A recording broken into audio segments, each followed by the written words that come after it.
Талас элинин 76% төө бурчак өстүрүп оокат кылышат. Алгач ирет облустун 2 гана районунда өстүрүшсө, азыркы мезгилде дээрлик көпчүлүк айылдарда төө бурчак айдалат. Себүү иштери май айынын ортосунда башталат. Ага чейин жерди айдап түзөтүү иштери жүрүп жатат.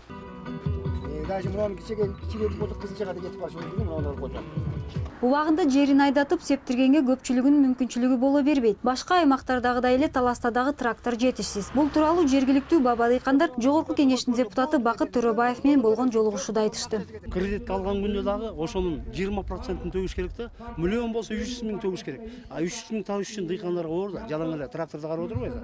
Алардын үй бүлөсү бар, балдар окуйт, жанагындай той топур болот, кызын берет, уулун үйлөйт дегенде ошол жака дагы чыгымдар кетет да. Ошон үчүн трактор бизде тартыш. Өз учурунда жер айдалса анда түшүмдүүлүк көбөйөт. Туурабы?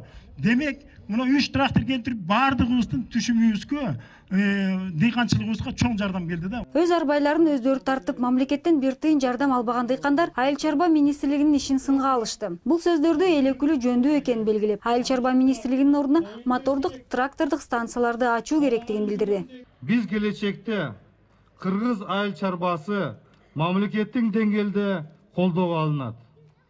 Бүгүнкү күндөгүдөй айыл чарба министрлиги барбы жокпу? Андай болбойт.